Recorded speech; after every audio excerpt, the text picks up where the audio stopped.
Hello friends, मैं हूं आमिर और आप देख रहे हैं हमारा YouTube channel easy to learn. मैं आपको पढ़ा रहा हूं परसेंटेज। आज का क्वेश्चन ये मैंने पिछले वीडियो में आपको होमवर्क दिया था, देखते हैं कि ये कैसे सॉल्व होगा। ए, बी, सी व डी ने एक घर 56 लाख रुपए में खरीदा। बी, सी और डी का हिस्सा ए के हिस्से का 460% है, 460%, जबकि ए सी डी का हिस्सा बी के हिस्से का 366 होल 2/3% है, तथा सी का हिस्सा ए, बी, सी और डी के हिस्से का 40% है। तो डी का हिस्सा बताओ। आइए देखते हैं। हमें सबसे पहले बताया गया कि बी, सी, डी का हिस्सा जो है वो ए के हिस्से का 460% है। तो ये जो 460% है ये किस फ्रैक्शन के इक्विवेलेंट होगा? 460% को मैं 400 प्लस 60% लिखूंगा। 400 मतलब 404 को रिप्रेजेंट करेगा और 60 जो है वो 3/5 को रिप्रेजेंट करेगा। अगर मैं इसको सॉल्व करूं, 5 4 जा 20 प्लस 3 23/5 मीन्स 460% 23/5 के इक्विवेलेंट है। अगर मैं यहां पर 5 को देखूं तो 5 का 460% किसके इक्वल आएगा? 23 के इक्वल आएगा। अब क्वेश्चन में हमसे क्या कहा गया है कि बी सी डी का हिस्सा जो है वो ए के हिस्से का 460% है।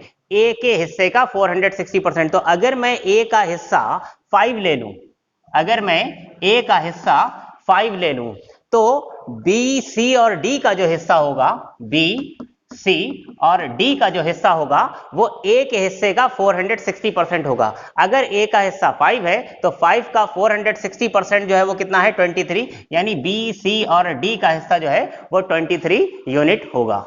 नेक्स्ट आगे कहा गया है ए सी डी का हिस्सा बी के हिस्से का 366 होल 2/3% है।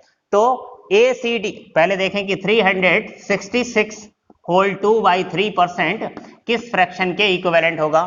तो इसे मैं लिख सकता हूं 300% प्लस 66 होल 2/3%। 300% किसको रिप्रेजेंट करेगा? 3 को। 66 होल 2/3 किसे रिप्रेजेंट करेगा? 33 होल 1/3 इज इक्विवेलेंट टू 1/3। इसका मतलब 66 होल 2/3 किसके इक्विवेलेंट होगा? 2/3 के इक्विवेलेंट होगा। अगर इसे सॉल्व करें, 3 3 जा 9, 9 प्लस 2 11, 11/3। इसका मतलब अगर 366 होल 2/3% 11/3 के इक्विवेलेंट है तो इसका क्या मतलब हुआ कि 3 का 366 होल 2/3% किसके इक्वल होगा? 11 के इक्वल होगा। क्वेश्चन में हमसे कहा गया है कि ए, सी और डी का हिस्सा जो है वो बी के हिस्से का 366 होल 2/3% है। तो अगर मैं बी का हिस्सा 3 ले लूं, बी का हिस्सा 3 ले लूं, अगर मैं b का हिस्सा 3 ले लूं तो इस 3 का 366 होल 2/3% क्या आ जाएगा? 11 आ जाएगा, 11। इसका मतलब a, c और d का हिस्सा जो है वो कितना हो जाएगा? 11 हो जाएगा। a, c और d का हिस्सा जो है वो कितना हो जाएगा? 11 हो जाएगा। आगे फिर से हमसे क्या कहा गया है कि c का हिस्सा a, b और d के हिस्से का 40% है। c का हिस्सा a, b और d के हिस्से का 40% है। हम जानते हैं कि 40% मतलब 40% मतलब होता है 2/5। अगर मैं C का हिस्सा 5 लूंगा, सॉरी ए सी डी का, ए बी और डी के हिस्से को का 40% है। अगर मैं ए बी डी का हिस्सा अगर मैं 5 लेता हूं तो 5 का 40% 2, तो इसका मतलब सी का हिस्सा कितना आ जाएगा? 2 आ जाएगा। तो सी का हिस्सा 2 हो जाएगा अगर ए, बी और डी का हिस्सा जो है वो 5 हो जाएगा।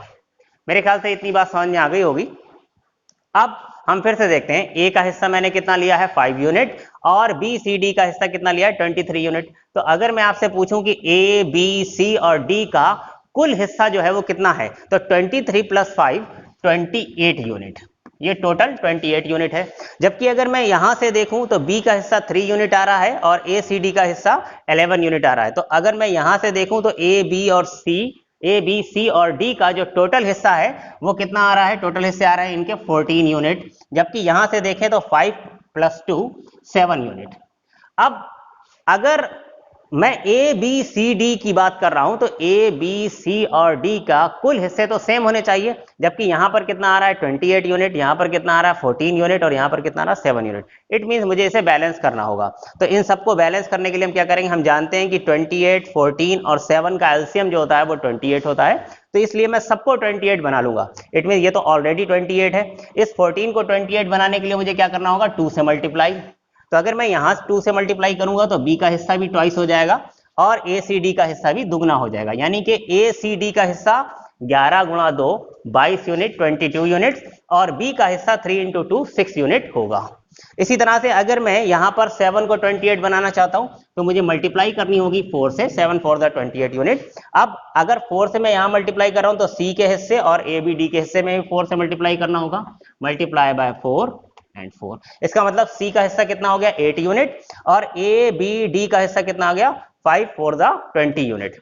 अब सभी जगह पर ए बी सी और डी के हिस्से जो हैं वो 28 हो गए, मींस अब ये बैलेंस है। तो अब मुझे साफ साफ पता चल रहा है कि ए के पास कितने हिस्से हैं 5 यूनिट, बी के पास कितने हिस्से हैं 3 2 द 6 यूनिट और सी के पास कितने हिस्से हैं 4 2 द 8 यूनिट। अगर ए के पास है 5 यूनिट, बी के पास है 6 यूनिट और सी के पास है 8 यूनिट, तो डी के पास कितने यूनिट होंगे, बी सी और डी के पास टोटल कितने यूनिट्स हैं 23 यूनिट्स। इसमें से बी के कितने हो गए 6 और सी के कितने हो गए 8, 6 प्लस 8 कितने हो गए 14। अगर 14 इसमें से माइनस कर दूं तो आते हैं 9 यूनिट और वो किसके होंगे डी के। इसका मतलब यह है कि डी के हिस्से कितने हो गए 8 यूनिट, सॉरी 6 प्लस 8 14, 14 मैंने इसमें से माइनस किया 6 3 9 यूनिट्स, तो डी के पास आ गए 9 यूनिट्स। अब ए बी सी डी ने मिलकर के 56 लाख रुपए में घर खरीदा था, 56 लाख में, और ए बी सी डी के कुल हिस्से कितने हैं 28। तो अगर 28 जो है वो रिप्रेजेंट करता है 56 लाख को, 56 लाख को, तो इसका मतलब यह है कि एक यूनिट रिप्रेजेंट करेगा 2 लाख को, एक यूनिट रिप्रेजेंट करेगा 2 लाख को। और अगर एक यूनिट 2 लाख को रिप्रेजेंट करेगा तो 5 यूनिट रिप्रेजेंट करेंगे 10 लाख को, 6 यूनिट रिप्रेजेंट करेंगे 12 लाख को, 8 यूनिट रिप्रेजेंट करेंगे 16 लाख को और 9 यूनिट रिप्रेजेंट करेंगे 18 लाख को। यानी कि इन 56 लाख रुपए में डी का हिस्सा 18 लाख है, सी का हिस्सा 16 लाख है, बी का हिस्सा 12 लाख है और ए का हिस्सा 10 लाख है। आइए देखते हैं नेक्स्ट क्वेश्चन। इस क्वेश्चन में कहा गया है कि कोई विद्यार्थी 25% अंक लाता है तो वो 210 अंकों से फेल हो जाता है, और परंतु यदि वो 55% अंक लाता है तो वो 240 अंकों से पास हो जाता है। 240 अंकों से पास हो जाता है मतलब जो पासिंग मार्क्स हैं उससे 240 अधिक मार्क्स उसके आते हैं जब वो 55% मार्क्स लाता है। तो हमको बताना है उत्तीर्ण प्रतिशत यानी कि पासिंग परसेंटेज जो है वो क्या है।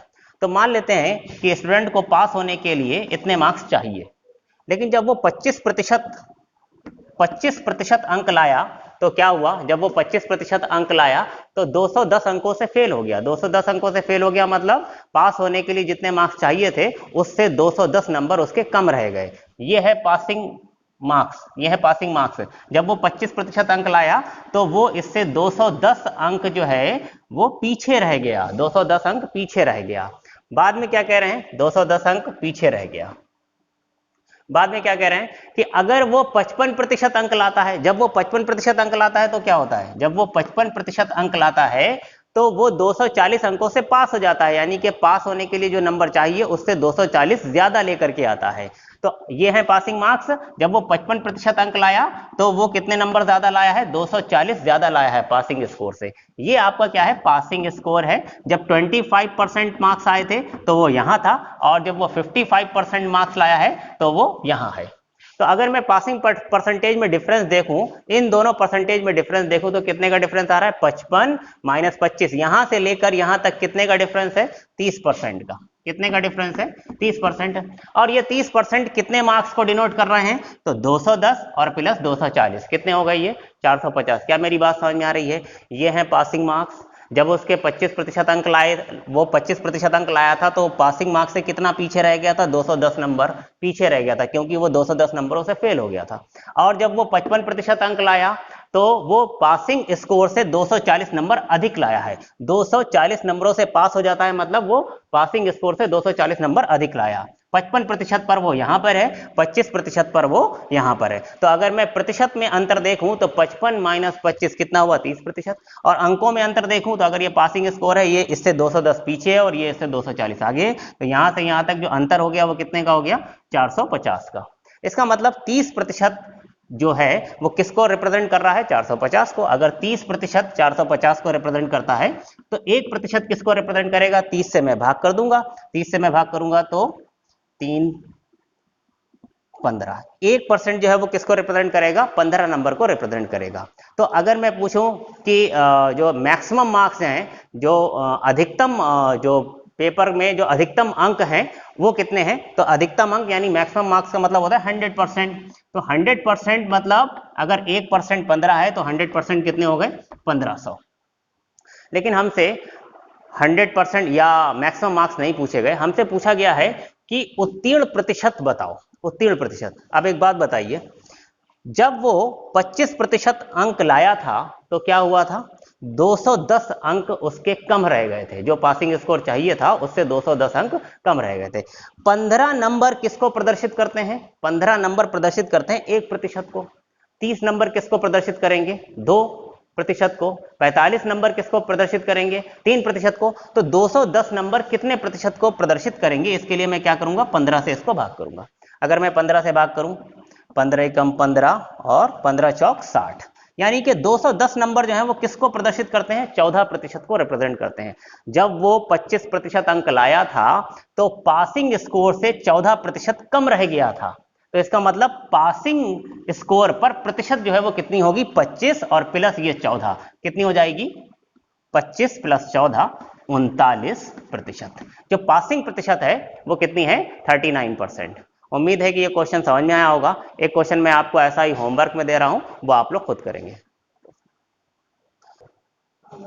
ये क्वेश्चन आपका होमवर्क है, सेम टू सेम क्वेश्चन है, आप करेंगे। मैं क्वेश्चन को पढ़ देता हूं। कोई विद्यार्थी 36% अंक लाता है तब वो 32 अंकों से फेल हो जाता है, परंतु यदि 48% अंक लाता है तो वो 64 अंकों से पास हो जाता है। उत्तीर्ण प्रतिशत बताओ। अगर आप मेरा वीडियो पहली बार देख रहे हैं तो आपको एक रिक्वेस्ट है मेरी कि आप परसेंटेज के सभी वीडियोस को शुरू से देखिए ताकि ये सारी बातें आपको अच्छे से समझ में आए। Thank you friends.